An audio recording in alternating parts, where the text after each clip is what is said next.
Did you know that 15% of people diagnosed with lung cancer have never smoked a cigarette in their lives? Well, keep that fact in mind as you listen to our next story. A newlywed couple in Israel is facing an incredibly devastating situation. Dave and Emily Kay both made Aliyah, or immigrated to Israel, where they met each other, fell in love, got married, and had their first child. But then 32-year-old Dave was suddenly diagnosed with stage 4 lung cancer. Now, the couple is reaching out for help, and here to join us with their stories, Emily Kay and her daughter, Noah. Thank you so much for joining us. Yeah, thank you. All right, so I see Noah's already made the studio her home and everything. Very much. Well, at least we have somebody to brighten up the studio. All right, so Emily, let's kind of just begin with the story of how Dave was diagnosed, because this is crazy. He's only 32 years old, right? Yeah, so at the time he was actually 31 years old, so we've known about his diagnosis for just over a year now.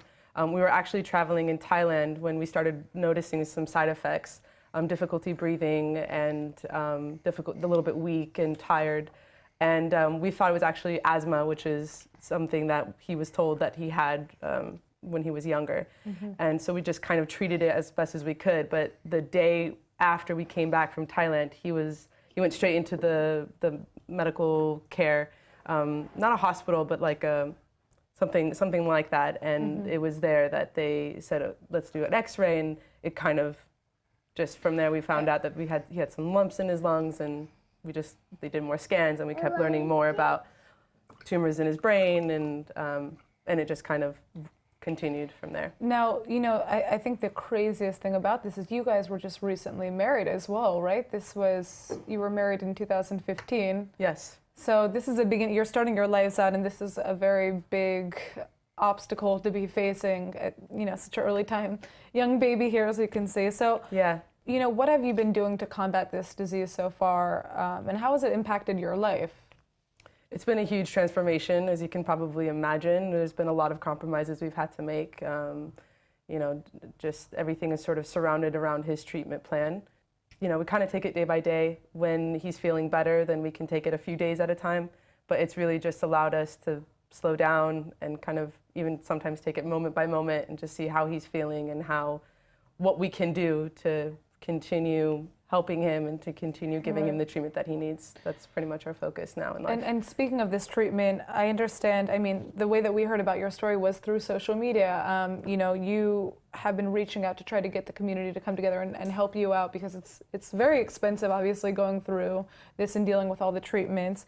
What has it been like to be here as two immigrants that came from abroad and are now living here? You're not necessarily with your immediate family. What has the response been?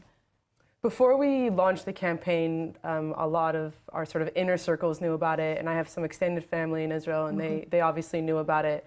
And we live on a kibbutz in northern Israel, right on the Sea of Galilee, right on the Kinneret. So we have a community there, a very small community, but we have a community there.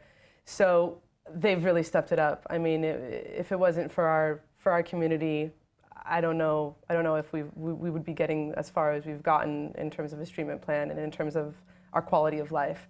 But we noticed and realized after a year of kind of dealing with the expenses and Dave not working, that we do need to kind of extend our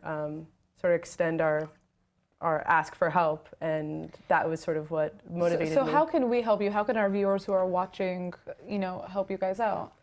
The campaign page that we have through youcaring.com/Save Dave, that has been the biggest way that people can, and that was something that people were asking us throughout this last year, like, how can we help? How can we help? And we never really knew what to tell them. So it was through this campaign page that we're asking people for help, and to just go onto the website, learn more about Dave's treatment plan, Dave's diagnosis, and donate if people feel inclined to. Yeah. But also just reaching out to us has been extremely amazing. Strangers, wishing us for good health and to the inspiration to fight and to not give up, and all those things have been extremely helpful as well. All right, well, we are so glad that you were able to come in here, and we hope that this interview is going to get our viewers watching and helping you out as well. And we wish you a safe and healthy journey and lots of happiness.